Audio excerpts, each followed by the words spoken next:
ईश्वर के घर में देर है अंधेर नहीं, ईश्वर पर विश्वास। यह कहानी एक ऐसी बूढ़ी गरीब औरत की है जो अपने पोते के दिमाग का इलाज करवाना चाहती थी, पर इलाज के लिए दूर जाना मुश्किल था। उसके पास इलाज के लिए पैसे भी नहीं थे। आप समझ सकते हैं कि एक बूढ़ी गरीब औरत के लिए कितना मुश्किल रहा होगा अपने पोते का पालन पोषण करना।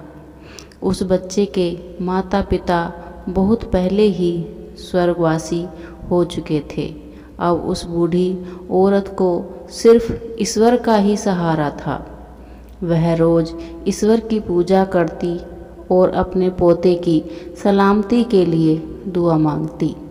दरअसल बात उस समय की है जब एक अमीर व्यक्ति फ्लाइट से दिल्ली आ रहे थे। फ्लाइट थोड़ी देर में नीचे उतरने वाली थी। साहब यह सोचकर खुश थे कि फ्लाइट सही समय पर पहुंच जाएगी, लेकिन अचानक ही मौसम ने करवट बदली और तेज़ बारिश होने लगी। मौसम इतना ज़्यादा खराब था कि फ्लाइट पहले ही कहीं उतारना पड़ा। अब यह अमीर साहब गुस्सा हो गए और एयरपोर्ट पर स्टाफ पर गुस्सा दिखाने लगे। वह चिल्ला चिल्ला कर कह रहे थे कि मुझे किसी कॉन्फ्रेंस में जाना है, मेरा वहाँ जाना बहुत ज़रूरी है। अगर मैं समय पर नहीं पहुँचा तो कॉन्फ्रेंस कैंसिल हो जाएगी। वह बहुत गुस्सा कर ही रहे थे कि तभी एक आदमी उनके पास आया और बोला कि आप डॉक्टर पटनायक हैं ना? आपको जिस कॉन्फ्रेंस में जाना था मुझे भी वहीं जाना था। मैंने आपको पहचान लिया है। अगर आपको जाने की बहुत जल्दी है तो आप एयरपोर्ट से बाहर निकलकर एक टैक्सी कर लीजिए। जहां आपको जाना है वह जगह यहां से 3 घंटे की दूरी पर है। उनको यह विचार अच्छा लगा और बाहर निकलकर एक टैक्सी बुक कर ली।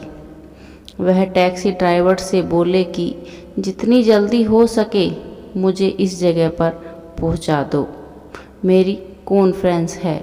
ड्राइवर ने गाड़ी बहुत तेज़ चलाना शुरू कर दिया, लेकिन वह ज़्यादा देर बारिश तेज़ होने की वजह से गाड़ी तेज़ नहीं चला पाया। अब ड्राइवर को समझ नहीं आ रहा था कि वह कैसे साहब को बताए कि गाड़ी तेज़ चलाना मुश्किल है। मौसम बहुत ज़्यादा ख़राब था। हिम्मत करके ड्राइवर ने उस अमीर आदमी को कह ही दिया कि गाड़ी चलाना मुश्किल है, बारिश बहुत तेज़ है। अब उस अमीर आदमी को भी यह समझ आ चुका था कि वह आराम से वहाँ नहीं पहुँच पाएंगे।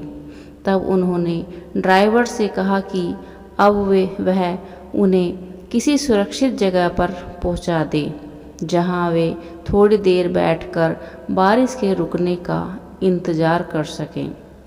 ड्राइवर ने अचानक एक घर के सामने गाड़ी रोक दी। अमीर आदमी ने दरवाज़ा खटखटाया तो अंदर से एक बुढ़िया की आवाज़ आई। वह बोली कि जो भी हो अंदर आ जाओ, मैं पूजा कर रही हूँ, अवरोध मत डालो। और यह सुनकर वह अमीर आदमी अंदर आ गया। उसने देखा कि एक छोटा बच्चा बिस्तर पर लेटा हुआ था और एक बूढ़ी औरत पूजा कर रही थी।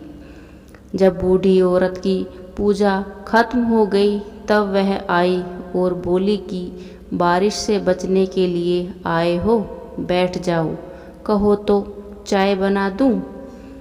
वह आदमी बोला कि आपने मुझसे चाय के लिए पूछा, इसके लिए धन्यवाद, वरना कोई किसी अजनबी से इतना कहाँ पूछता है। आप तो बहुत अच्छी हैं। बूढ़ी औरत बोली कि अच्छी कहाँ हूँ, अच्छी तो मैं उस दिन हो जाऊँगी जिस दिन अपने पोते का इलाज करवा लूँगी। अमीर आदमी बोला, क्या हुआ है आपके पोते को? बुढ़िया ने बताया कि यहाँ के डॉक्टर कहते हैं कि मेरे बेटे को बहुत भयंकर बीमारी हो गई है। उस बीमारी का इलाज यहाँ के डॉक्टरों के पास नहीं है। उसकी बीमारी का इलाज केवल दिल्ली में कोई डॉक्टर पटनायक हैं वही कर सकते हैं, पर वहाँ जाने के लिए ना तो मेरे पास पैसे हैं और ना ही मैं इतनी सक्षम हूँ कि वहाँ अकेली इसे लेकर जा सकूँ। अब तो ईश्वर का ही सहारा है। अमीर आदमी अपने मन में सोचने लगा कि शायद ईश्वर ने मुझे यहाँ पहुँचाने के लिए ही बारिश कर दी ताकि मैं यहाँ आ सकूँ और इनकी मदद कर सकूँ। वह आदमी बुढ़िया से बोला कि माँ जी, शायद आपकी प्रार्थना ईश्वर ने सुन ली है। मैं ही वह डॉक्टर पटनायक हूँ। यह सुनकर बुढ़िया की आंखों में आंसू आ गए और वह बार बार ईश्वर का धन्यवाद करने लगी कि ईश्वर के घर में देर है पर अंधेर नहीं। डॉक्टर पटनायक ने उस बच्चे का इलाज कर दिया और वह एकदम स्वस्थ हो गया। बुढ़िया ने डॉक्टर पटनायक को ढेर सारा आशीर्वाद दिया। देखा आपने ईश्वर पर विश्वास की कहानी। बूढ़ी औरत डॉक्टर के पास नहीं जा सकती थी, पर ईश्वर ने डॉक्टर को ही उसके पास भेज दिया। इसे कहते हैं ईश्वर की महिमा। Thanks for watching. Like, share and subscribe.